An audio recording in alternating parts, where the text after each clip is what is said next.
Good morning, afternoon, evening, BQN staffers and listeners. I am Counselor Amy, host of All Good Things, Galaxy Class Union Federation, and today, the Hive Mind. For our listeners out there who don't know, the Hive Mind is our monthly roundtable discussion featuring some of your favorite BQN hosts and Patreon supporters. You too can join the discussion by logging on to patreon.com/BQN and pledging your support of $10 or more. So today for June's Roundtable, we are going to be discussing the Strange New World Season 2 premiere. And with me, we have hosts of the network, Joe Keegan, host of Galaxy Class. Hello, Joe. Hi, Amy Nelson. It's been so long. It's so long since we recorded Galaxy Class like an hour ago. Yes. So long. But I could listen to your voice all day. Like Oh that my and Christina Baranski's laugh. Oh, If right. I had those two things just on repeat surrounding my life, I'd be fine. And we have host Mark White of All Good Things and Cinema Z. Hello, Mark. Hi. Hi. And we just recorded a Union Federation yesterday, so that's coming out. We've been busy. We a couple have days. been, yes. And we have host Laz Marquez, who is host of our newest show on the network, Cinema Z. Hello, Laz. Hi there. Thanks for having me. Yeah, you get to talk Star Trek today. That's something different. Yeah. And we have our listener trivia with Jim McMahon. Hey, Jim. Hello, everybody. Hello. So I just wanted to ask, did anyone do any like watch parties or watch with someone, or were you focused watching it by yourself, getting as much as you can? Joe, how did you end up watching Strange New Worlds? You and I watched it. Although I went on Paramount Plus app and I noticed the episode had been half watched. I was like, the only person that would have done that would have been Ewan. So I phoned Ewan on the way home, and he's like, "Oh yeah, I was at the gym and I was on the treadmill or the stepper or there was some weird cardio machine," and he said, "Oh yeah, I accidentally watched the first 20 minutes." And I was like, "No, you don't have an accident, accidentally start it and then forget to stop it because you realise you have to wait until you get home." So we've not spoken for months. Busted. He is busted. Totally, yes. And we watched it on our new TV in all its glorious details. But I'm really annoyed that all streaming Star Trek isn't in 4K. What's the deal with not 4K? Well, everything you watch is in 4K with the exception of Star Trek, and that annoys me. Strange New Worlds is though, right? Like, I don't think or any no? Star Trek's in 4K at all. Oh, I thought Strange New Worlds was the exception to the rule. Maybe you might be right. I thought if you buy it on the Apple, then that's where it's streaming 4K. Because I know Christos is always going on about 4K. So old-fashioned. If you buy it on the Apple, you'll get it in 4K. I don't know. You might very well be right. Yeah.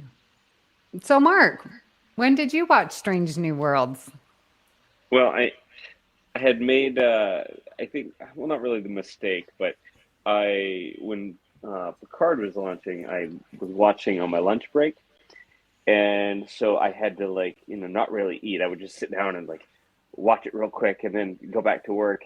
And I did it for all 10 episodes. And then when I knew Strange New Worlds was coming up, I was like, I'm just going to avoid the internet all day. I'm working a lot earlier now than I was then.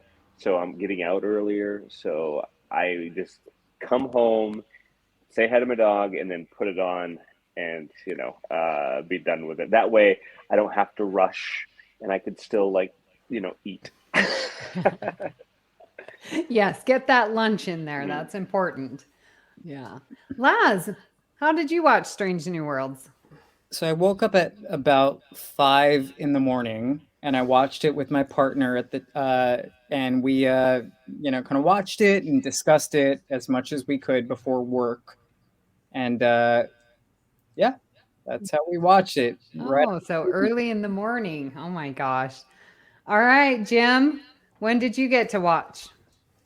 I watched it. I watched it first the morning it came out by myself before I went to work, so I'd be able to get through the day, and then I watched it at a viewing party at the end of the day with the local Star Trek fan club here in the Twin Cities.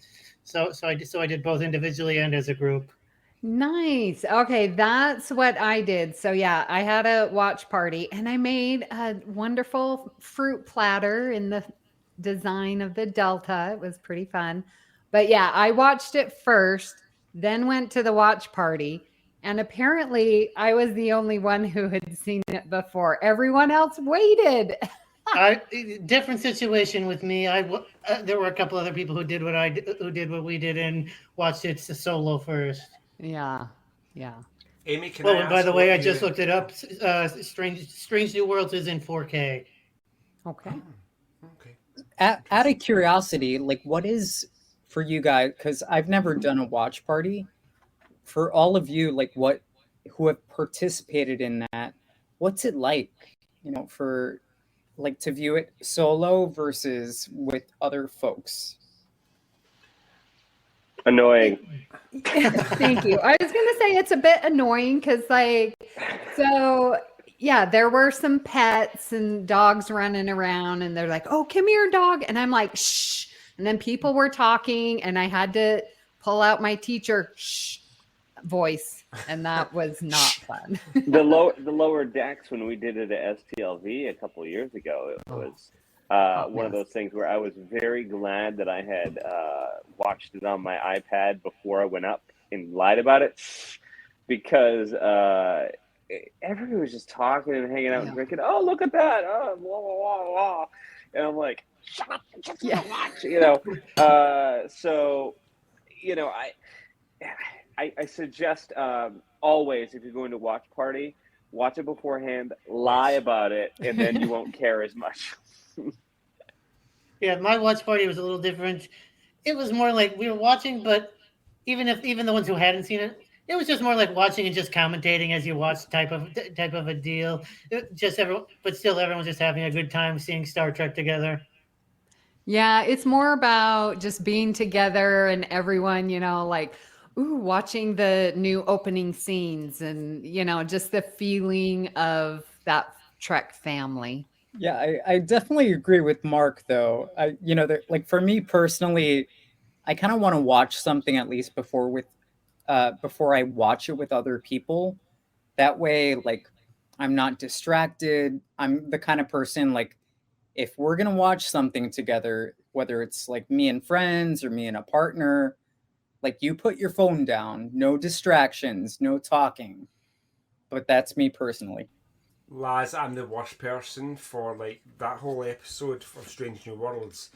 You know that way when you lie back on the sofa and watch the TV and the TV's over here, yeah, and you position your phone so your phone and the perspective, the phone's at the same height as the TV, so the phone becomes an extension of the screen. And I'm playing a game on my phone and also watching the screen at the same time. I'm really, really bad for that. Terrible. I respect really- it. I just don't know how to do it. It's multitasking. Yes, I get it.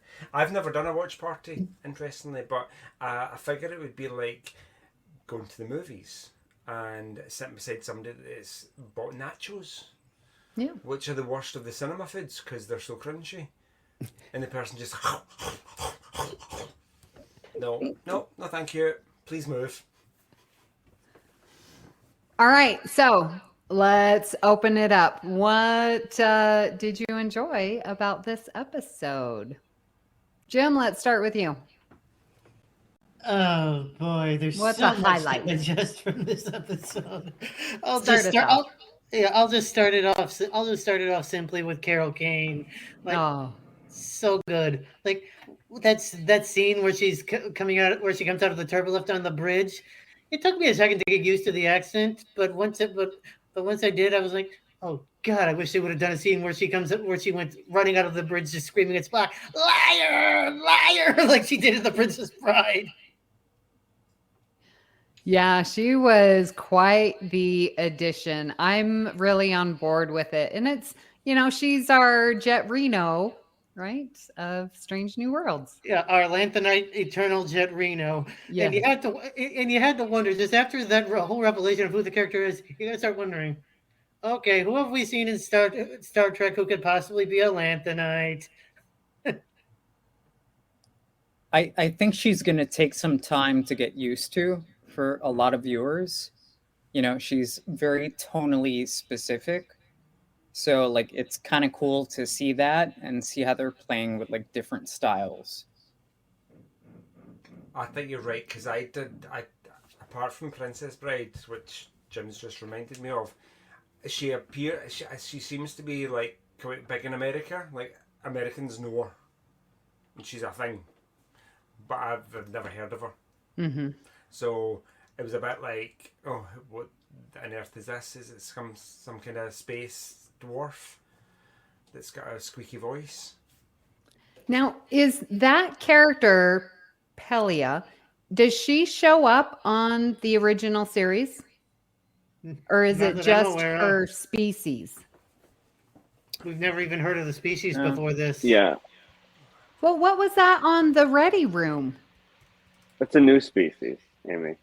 Oh, so this is a brand new species. Yeah. Although I will say it sounds a lot like an Etlorian. Mm-hmm. Mm-hmm. So like I'm curious to see how they're going to differentiate the two, because we know Elorians also did something similar and existed on Earth and stuff like that. So I'm waiting. Yeah, like with Guinan had that special connection with Picard. So now we're getting Pelia with a special connection with Spock. Yeah. Except I got the impression always it was Guinan was visiting Earth. At least from what I inferred from Spock, it sounded like the Lanthanites that were actually living on Earth. Right. Yeah, like Guinan was.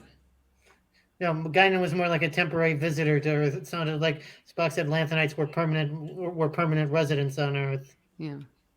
It was Yeah, I interesting think that they were sort of like the Lorians, like Guinan, and just, picked a planet, lived there for a century or so, and, Yeah, Cool. Lanthanites was interesting because I knew I'd recognise the word, but on the periodic table of the elements, there is the kind of one of there's two rows at the bottom, which aren't actually rows because they're squashed into between the transition metals in group 1 and 2, and the lanthanides. There's a part of the periodic table called the lanthanides, which is similar to lanthanite. Okay. Yeah. So I've learned something new. of course, we always do with Science Joe. indeed, yes. But do you know, maybe that planet that she's from is comprised of elements Right. of the lanthanide part of the periodic table. So. Yeah, could be mining it. Yeah. All right, Laz, give us something else that you want to talk about. I'll be the annoying, like, let's be like Latino here. But for me, something I loved was, and it was such a little moment, but it meant a lot to me, like where I got teared up, was seeing Ortegas, ask Spock, about what his phrase is. Mm-hmm. And she was like, mine would be vámonos. Mm-hmm. And it kind of brought up all these things for me personally as a Latino, where it's like, we've had Culber in the past, but we've had very limited amount of Latino representation, just the same way of other representations that I think are being brought in with Trek as of the new Trek era. Mm-hmm. And just hearing that, I was just like, yes, vámonos, go. Yeah, representation matters. Yeah. Yeah, I thought that was really good. And she's like, yeah, I've been, workshopping vámonos, but that's specific to me. You need to choose something that, informs who you are. And I loved that. And also, it's a work in progress with Spock figuring out his thing. Mark? Well, I like that they tried to merge all of the different Klingon looks in this one. I thought that they did a really good job. I noticed the costuming was sort of a merger between like Discovery sort of looking, but also original series tonally, and I liked that a lot. And then just the Chapel and Benga centricness of the episode.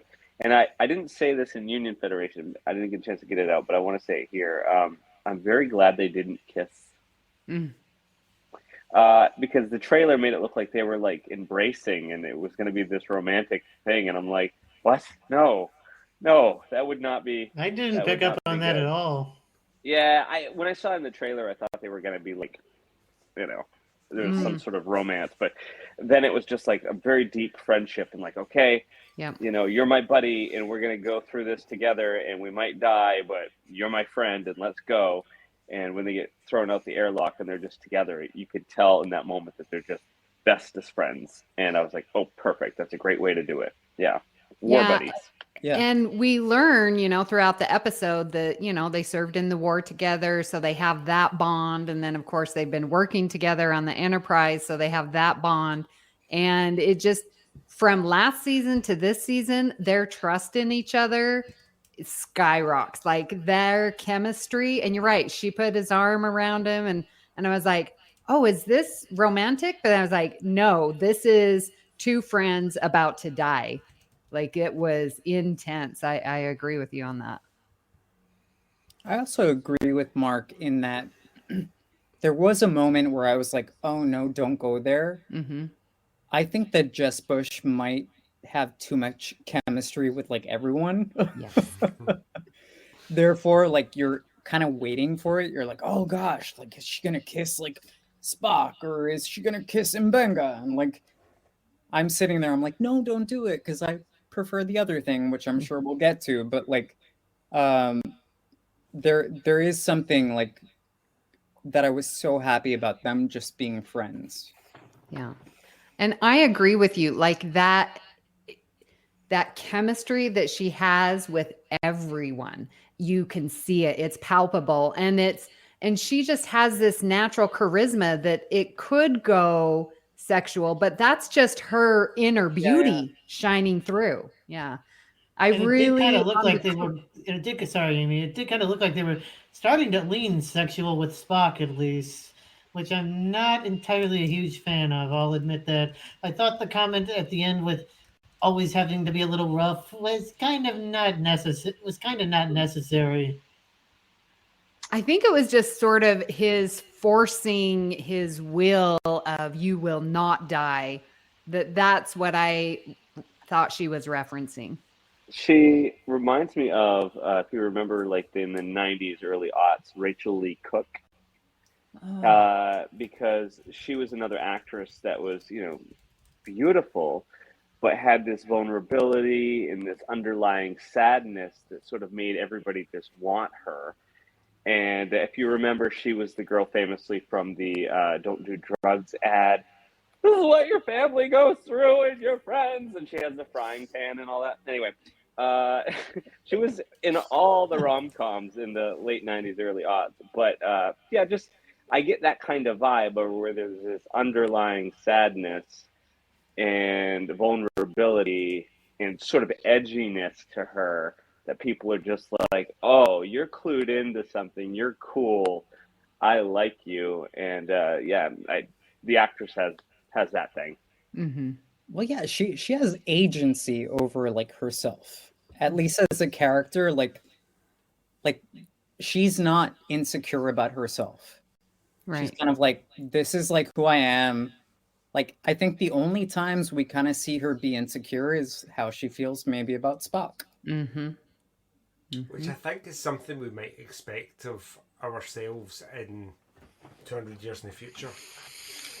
Yeah, we're at peace with who we are, and we're okay. We know ourselves as people.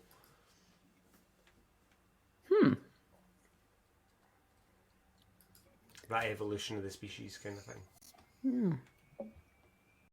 Joe, what's something that jumped out at you this episode?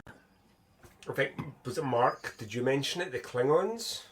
Mm-hmm. It's like I kept on looking at the Klingons and going, I know these guys. I know I was looking for Michael Dorn. I was looking for J.G. Hertzler. And I was looking for Robert O'Reilly. Every time I saw a Klingon, I was like, they kind of nailed the aesthetic of the Klingons. And that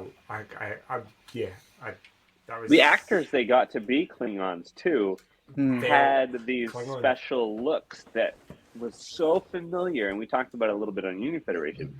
They looked like old classic Star Trek actors in this makeup. I was like, haven't they met in Trek before? Haven't I seen them before? And I looked up the cast, and I was just so confused because I didn't know any of them. And I'm like, but they looked Confusion. like Star Trek people.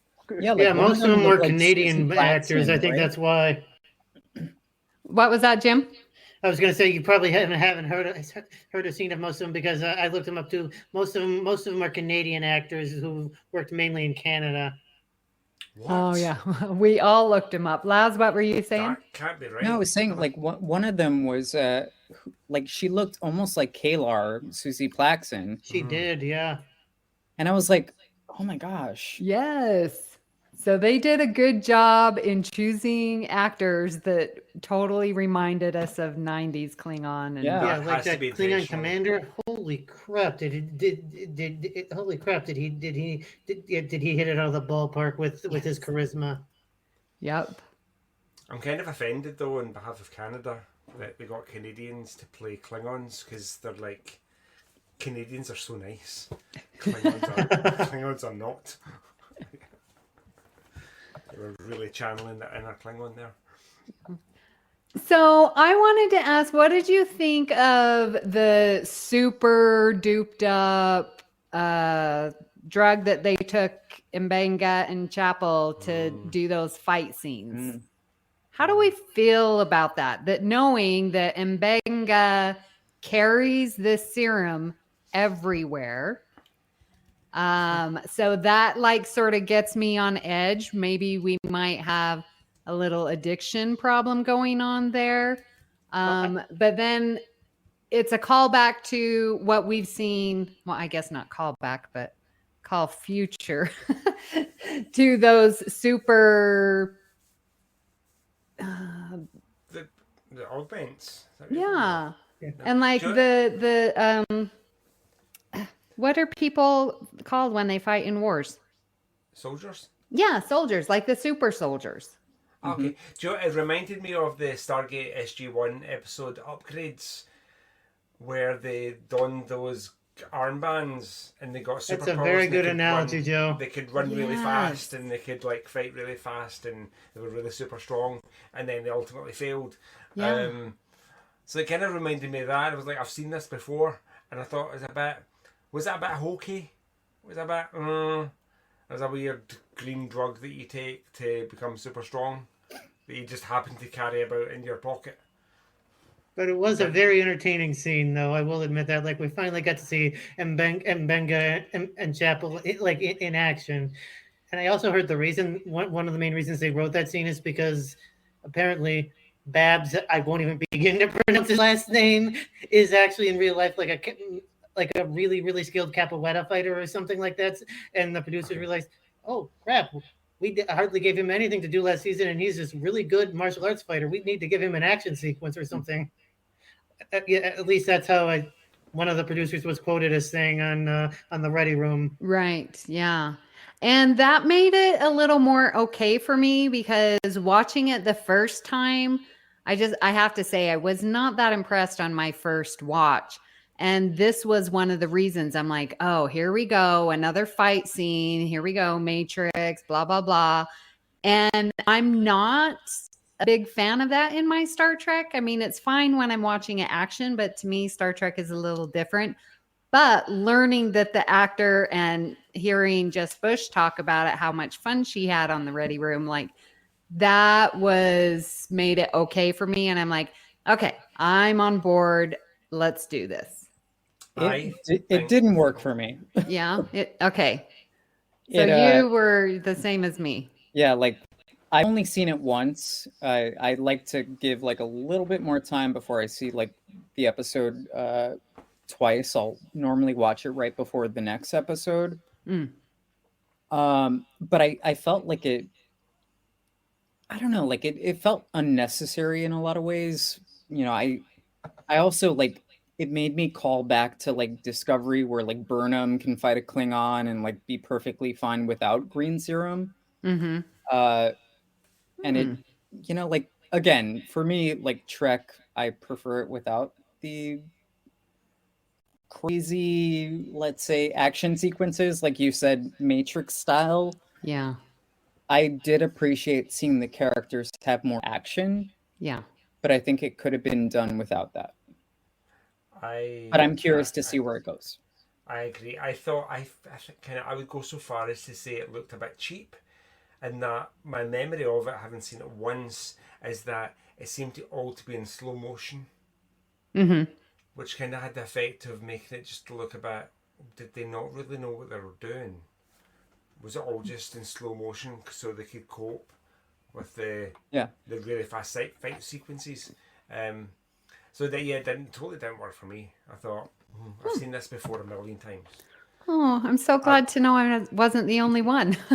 I wish they'd done it like the same fight but using their Starfleet smarts. Yep. Instead of a green thing that randomly came out of nowhere. There's no explanation for that. Which right. Well, just that it was used in the Klingon War, which we hear about that, you know, these super soldiers, definitely in TNG. I mean, not with the Federation. Well, no, who's that guy that he's escaping? It's like season 2. You know that guy? The guy with Zephyr Cochrane actor. Yeah, that episode. President of the Planet, yeah. We do Galaxy Class here, listeners. We know all about all the episodes of TNG, but can remember nothing. Yes, exactly. It's a lot to remember, to be fair. I keep on thinking of Regis O'Connor because the guy is right. It's the hot, other one though. As hot as yeah. Purely where my brain goes. It'll come to me later. Yes. I'll just shout it out randomly. I'll Google it. I'll Google it, Amy. So, and I also, going along with the sort of the fight scene and the Klingons, like I like that we're picking up this Klingon post-war type of thing. I find it very interesting. Like Undiscovered Country is one of my favorite movies of the original series. So to have this continuing bleeding through gives me, it's sort of like a foundation that's like, okay, here we are, still not quite trusting the Klingons, but after the war. So it's that beginning stages of the treaty. And I find that very fascinating. Yeah, the idea that they each had their own shift on that planet that they were living, and they couldn't cross over. For the record, his name was Roga Dinar from the episode The Hunted. Yes. Very good. Thank you, Joe. From memory. Yeah, and I was thinking about that planet, like how interesting. It reminds me of, okay, bear with me and fill in the blanks as I say them. Okay, it's my favorite, Loud as a Whisper, where the deaf guy is the mediator for the two warring factions, and his chorus gets killed. And he's like, well, just beam me down there. I'm going to get them to communicate to me, which in turn gets them to communicate with each other. And I see episode, that. By the way. Oh, it's one of my favorite episodes. You're talking about Riga, whatever his name is? Yeah, As Loud as a Whisper, season 2. And this is what's happening on this planet, right? Because they're 1 month they're Federation, and then the next month they're Klingon, and the inhabitants of that planet have to learn how to live under that. Therefore, they are learning how to live together. It's beautiful. Which is also very relevant to how we live these days, at least in the States, right? Yes. Oh, yeah. That's what yes. And like on AGT, when I was like, you know, saying how grateful I am to know all of you gays and the LGBTQ community, because am living with you guys. Like I am knowing you, and I've created this safe space where I can ask questions and feel comfortable. And I did not have that opportunity growing up in Salt Lake City, Utah. There, and I rarely saw people of color. Like I just wasn't exposed. So the exposure and the living together is how we bridge those differences. Ooh, Star Trek. I love it. I'm totally the same. I grew up in the west coast of Scotland, in a little working class town, and everybody I went to school with was white. Mm-hmm. Like everybody I knew was white, and then it took me to go to university in Glasgow, only maybe 10 miles away. Parts of Glasgow have lots of kind of Chinese communities, there's Indian people, so I met my first Indian person and my first Chinese person when I went to university, and I was like, this is kind of cool. I'm meeting other cultures, and I'm like, this is what being alive is about. Yeah. It's a fulfilling experience. Like it's interesting for me because I grew up in like a melting pot area, like near enough to New York, but same differences still, because a lot of Latinos or Indian cultures or Chinese cultures still, like at the time where I was coming up, had a lot of issues in terms of like interracism between, certain, again, races, and homophobia was across the board. Like it wasn't exclusive to like Caucasian people. It was, it was all across everybody at that time, and still, unfortunately, now. But it's just interesting to hear others' perspectives, but that's important. And finding a way to coexist, Amy, going back to your point of like, how do you take two dividing ideas and combine them and exist within that, even with this planet and like two warring factions, or like not warring, but kind of warring still, to find common ground. Yeah. I know I'm going to say this, but I'm not racist, but if I was on this planet, I'd maybe just take a holiday 6 months out of the year, because I'd be too scared to be there when the Klingons were. So you'd only be there every other month is what you're saying, Joe. Mark, I saw your face there, and I was like, oh my god, what's he going to say? But I think living with Klingons of that era, and they just want to fight, I'd be like, oh no, I'm a pacifist. I just want to run away. So I would run away. I would come back to Earth or Beta Z for a holiday. Okay, so what did you think about La'an figuring out this whole strategic plan of these mercenaries want to start up the war again for profit? Like, that's a pretty big revelation that she just stumbled on, because she was just delivering the little girl to her parents. So do you think that she was sent by Starfleet? Is this a Section 31, or she just stumbled upon it? I would like to think she stumbled upon it, but if it turns out there was a Section 31 thing, it wouldn't surprise me. Oh, it wouldn't surprise me if Section 31 was involved in some way on either side of the thing at all. I mean, how else would you explain them? Would you explain those privateers getting a hold of a Crossfield class starship? No, I don't think they did. I think they built it, didn't they? Piece by piece is what it sounded like. If you got replicators, you just replicate hull plates and put a ship together. Because Starfleet would not just leave a ship out there. Yeah, we know that they gather their ships. Oh yeah, kind of the point I was trying to make was that like somehow Section 31 could probably get them a starship if they saw a deal in it somehow. I don't think Section 31's involved, because they're nefarious, but they usually try to work for good rather than that is a good point. Complete evil. But I think that I don't think they built everything from scratch. I think they cobbled together pieces they got from wrecks from the war. Like, they're like, oh, let's grab a nacelle here. Let's grab, a warp conduit here, whatever. And they got all the pieces together put it on this planet, and then they started assembling. Is my Which thought. maybe explains why it was so easily destroyed. Because it was just cobbled. Well, but they had to, if they're putting the ship together and they're only there 1 month at a time, like, then when Starfleet had control over the planet, they must have not searched the planet very well. Well, they did have humans and Klingons in this organization, so so they did. So they probably hit it very well whenever Starfleet was there. That's a leap, but okay. Yeah, we got to make leaps somehow here. Yes.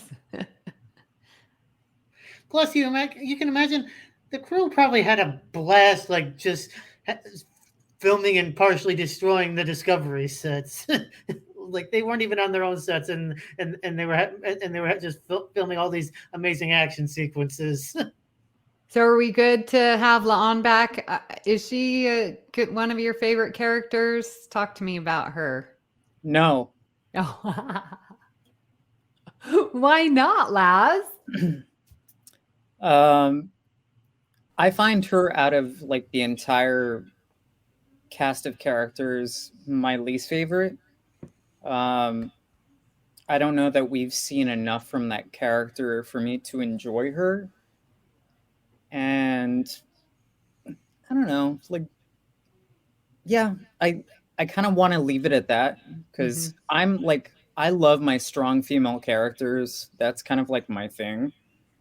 And there's something about her that feels a little forced, that doesn't resonate with me as much as like some of the other characters. Like we were saying, Chapel, which is an unexpected strong female character, especially from what we know, from TOS.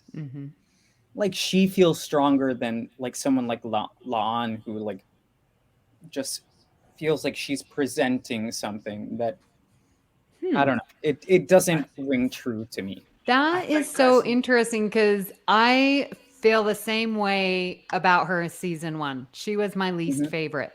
But in this episode, and I was saying it on Union Federation the other night, I am on board. I think Christina Chong does a great job here.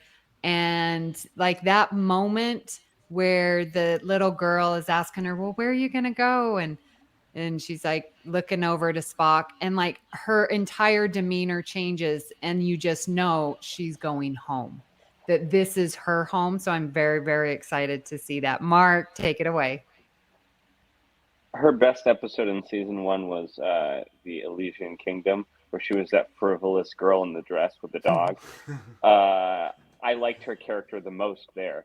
I agree with Laz. Most of the time you see her on screen, it's like this very forced, like, I'm macho, but I'm a female, And then I brought it up at Union Federation last night, where just the whole scene where, yes, she has to outdrink a Klingon, but it looks like she's drinking water because she's not even phased. It was so unbelievably stupid. But, and I got to keep reiterating how I hate it when they do that. Like, again, if this was TOS, even, Kirk would have been a little weeble wobbly, and you would have seen him get a little bit of the blood wine on his chin or something to make it more believable. But with her, it's just like, no, this is nothing. Oh, I can handle it. And it's like, they're Klingons. They have a couple of stomachs, whatever. They could certainly handle their liquor better. That whole thing was just dumb. And it's shoehorned and it's forced, and that's why she's also not really my favorite character. But as I said in Union Federation, I expected to hate her a lot more. So the fact that we're in season 2, and I like her more, and it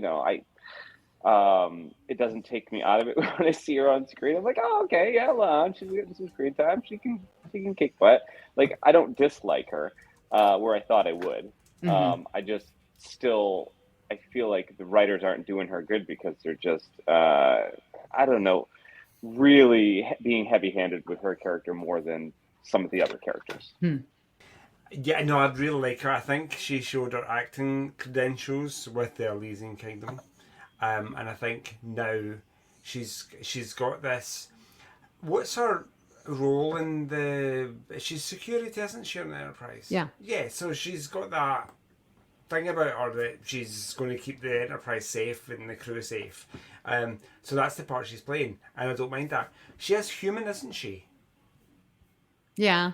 But she's not, like... She's just a descendant, but she she's not She has no augmented in any way. Okay, that's fine.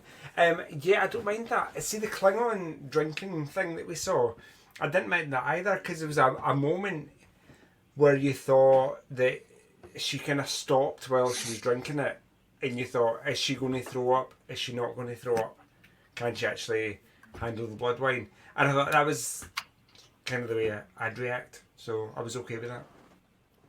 See, I would normally say the same thing because, again, I like what they're trying to go for with the character traits. Mm-hmm. But I would believe it if Ortegas did it instead of her. Interesting.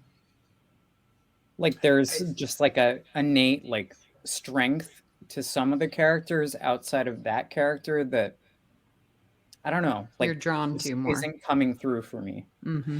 Is that going to be sensitive here? Is that that kind of Latino thing? You know the actress that played the gunner from Avatar, who was also in the Fast and the Furious movies? Yeah, Michelle Rodriguez. Yes, she's got that. She's got a... Yeah. She's got that. I don't know what it is, she's but sassy she's got and something. fiery. Yeah, Yes. but Michelle Rodriguez, it comes across that way naturally. There's no forced nature to it. You Yeah. see her on screen and you're like, oh, she could kick anybody's ass. This Christina Chong, I don't feel that way. I've never felt that way. I always feel like she's acting. Yeah, Michelle Rodriguez is not acting. She could break you. Agreed. Interesting. Okay. Have you all heard Christina Chong's song? It's now available on Spotify and Apple Music. Oh no, have Twin not. Flames. She's got a single out called Twin Flames. It's quite... I'll have to listen to that after we're done here. I know what I'm doing tonight. Yeah. Much better than that Kylie Minogue nonsense that everybody's talking about. Because I'm not a fan of Kylie Minogue. There you go. Okay, so I, in my opinion, saved the best for last. Can we talk about Ethan Peck and Spock? Like, I'm 100% on board with Ethan Peck. Like, he was my third Spock. Like, he was the bottom. Zachary Quinto's my favorite. Something different. But Ethan Peck, man, he might have bumped Leonard Nimoy. His acting and like what he's going through and his journey of recognizing his two sides is so remarkable, is so important, is so I can connect to, I can relate. And the explanation of, when you were fighting the Gorn, you unblocked. And so now we have to learn to deal with it. Like that, every person needs to learn how to deal with your emotions and still make logical, rational decisions. And the fact that we're going to get to see that, and we get to see it here with his tearing up when he was waiting as long as he could to fire on the ship to give Mbenga and Chapel that, last second that he could, was so moving. I loved it. Oh, tearing up. Would you tear up though in that circumstance? I don't know if you would. Well, he sort of made the conclusion that he is firing on and killing Mbenga and Nurse Chapel. Well, let's also throw in the fact that he's very clearly, and this will be controversial, but he is very much in love with Nurse Chapel. Mm-hmm. And I think it was more about her than anything else. Yeah. Between that and the reaction when she was beamed aboard, it wasn't like he was focused on Mbenga. Yeah. It was all about her. And I think that's part of the journey we're going to see. It's like, what is true love? Because I don't think he has it with T'Pring. Oh, I love her too. But I don't think that's love. I think that's something else. An arrangement. Mm-hmm. Mm-hmm.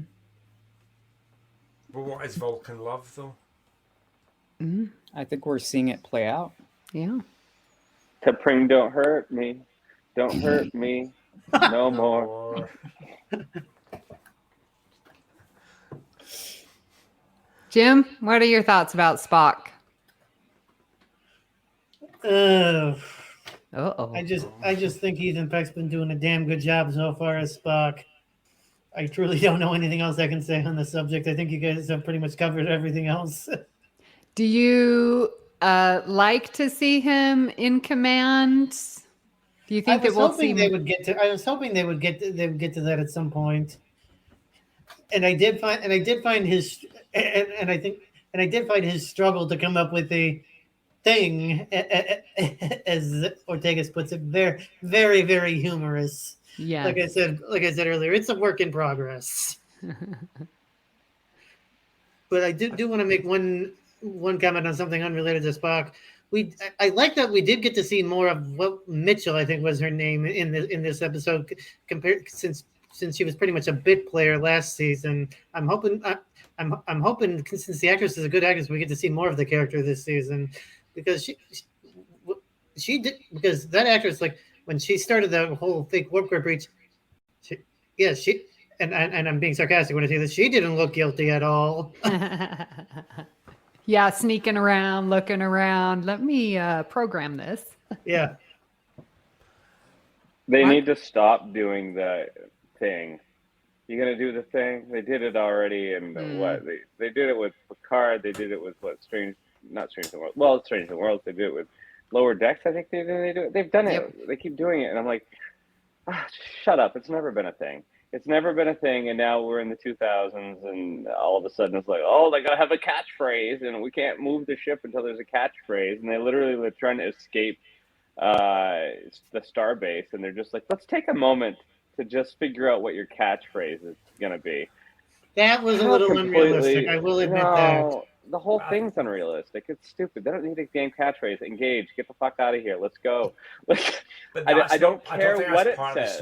That's not part of the story. That's purely for the fans, because we're kind of used to captains of our But I don't need it. Yeah. I know, but you don't need any of the other. You don't need anything that we had in Picard, because most of Picard season 3 was for the fans. It was a love letter to the fans. I do think we'll see more of that. I do think we'll see more of that, though. I just hope they don't do it very often.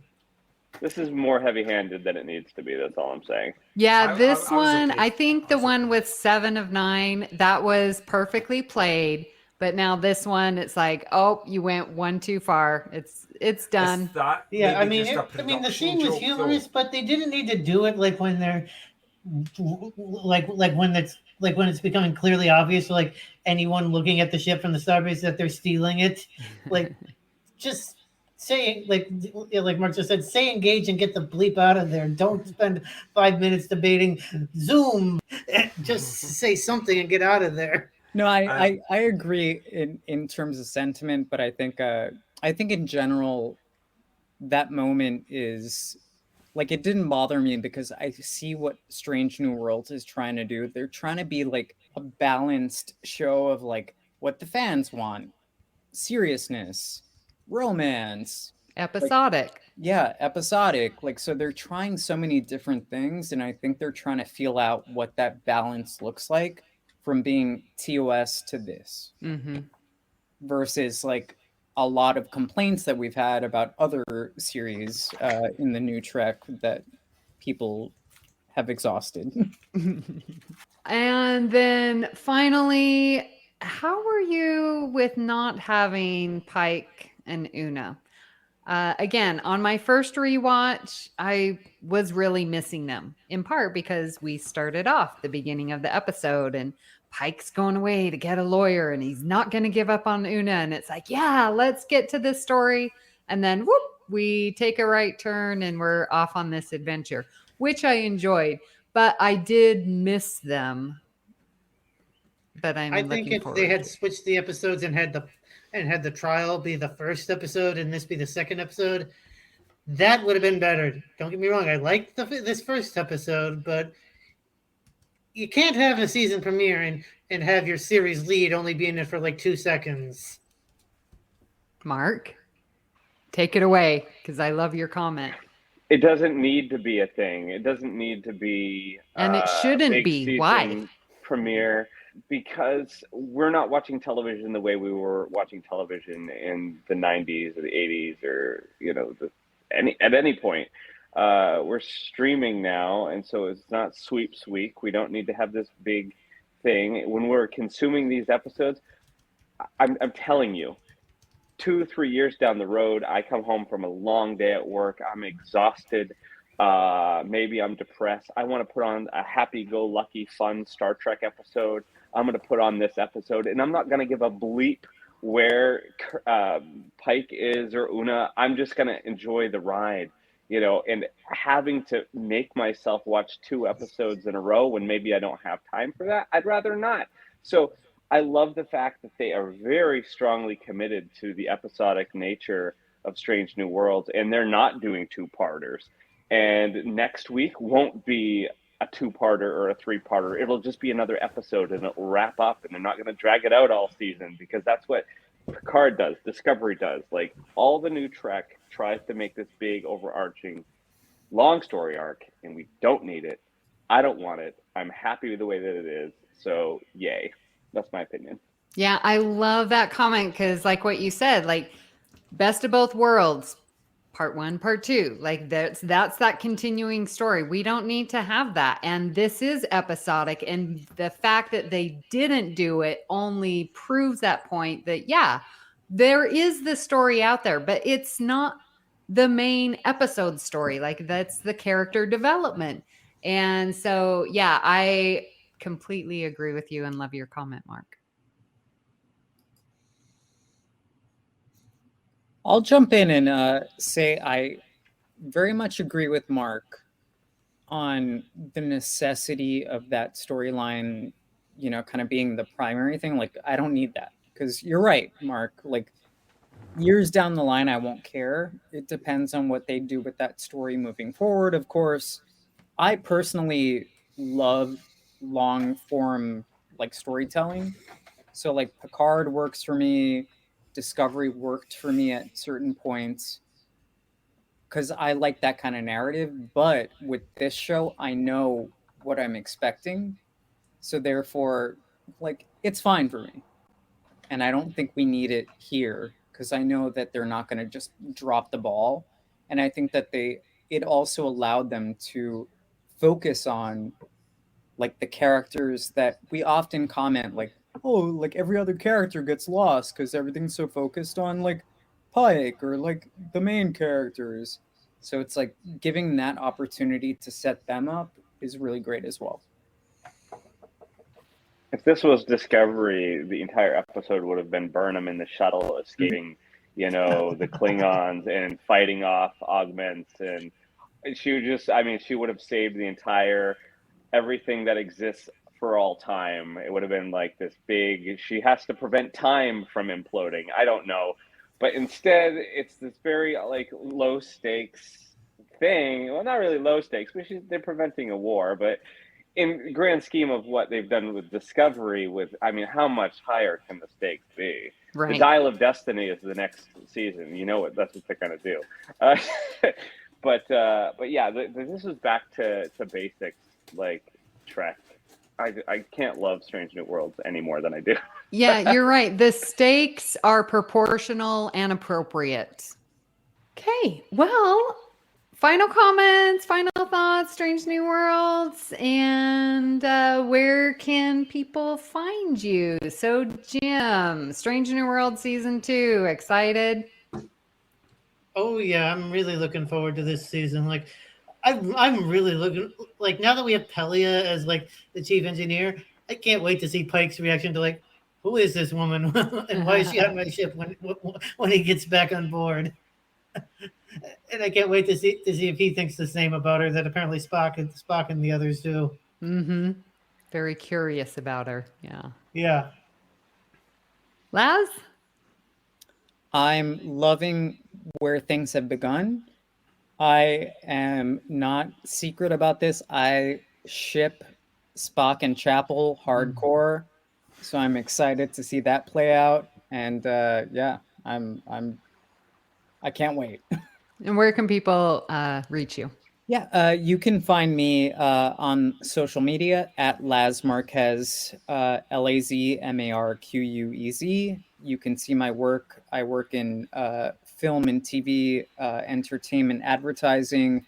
So you could see my work at www.lazmarquez.com. Mark, your favorite series? Yeah, absolutely. So excited for another 10 episodes. I've seen the first 10, I don't know how many dozen times. I told Amy a long time ago, I like putting on Trek before bed, especially like TOS and TAS and stuff, because it's very low stakes and fun, and I can just put it on and fall asleep, and I'm not like engrossed where I have to keep watching it. So to have more episodes to put on of this, it's like, yay! And they beautiful, man, we didn't get a chance to talk about the ship, but they beautifully recreated the TOS ship, and we're seeing more of it each episode. I love that. So if people want to find me online, Mark White 207 on Twitter. Also, All Good Things with Amy, Cinema Z with Laz, and oh yeah, I do a Patreon show. It's green if you're for our patrons of the network, which Jim is. So hi, Jim. Joe? Yeah, do you know what? I really have to watch the episode again because I did the whole phone thing. I was playing a game called Two Dots and not fully paying attention. I'm going to revoke your Trek card. You can't please. do that on new premiere. I know. It was such a bad habit. I'm addicted to this game though. It's called Two Dots. It's really on good. Apple. Yeah, I'm on level like 375. That's how addicted I am. Yeah, it's like the wee things that I'm trying to make the wee discs go in the things. Go into the funnels. Yeah. Exactly. Yes. I'm loving how it's just the style of Strange New Worlds is just lovely to behold. You know, on a big TV, you could just sit and be absorbed by it if it wasn't for Two Dots. Like all the characters. It's kind of weird though that there's only kind of 2 guys on the bridge and a bunch of women. It's not weird in a bad way. It's just You've noticed it. Yes, it's a different thing, and like I'm okay with that. So I'm really looking forward to where the next 9 episodes are going to take me. Yeah. You can find me on not the Federation Council Chambers, No. whatever it's called. Yes, that new one that we have nowadays. BQN Collective. The collective, the BQN stuff. You can also find me at Maz Larquez, selling my Star Trek inspired artwork online. No, at JoeyJoe77UK on Twitter and Instagram. And you can email me joepodcast@gmail.com. Amy, what about you? Where can people find you and what did you like? Well, yeah, I'm very excited for Strange New Worlds. I mean, and I'm really glad that we got this break because Picard season 3 was all of that. It had my whole heart. It had my whole brain. I was in it. I needed 2 weeks to decompress and to talk and to watch again and again. And so to give Picard its space and now to give Strange New World its space, brilliant. They should have been doing that all along instead of, doubling up. So I really do appreciate that. And as a podcaster, we all appreciate that. So you can find me here in the network where I'm co-hosting All Good Things with Mark, Galaxy Class with Joe, Union Federation, and I am on Twitter at Miss Amy Nelson, but my favorite place, BQN Collective on Facebook. It's really low. If you would like to join in on the next Hive Mind discussion, please visit patreon.com/BQN and pledge your support of $10 or more. If you'd like to get early access to discussions like this, as well as Amy's Math Moments, It's Green, or other network perks, you can do so by pledging just $5 or more. As always, we appreciate everyone's patronage and time, so thank you for joining the Hive Mind for this June edition.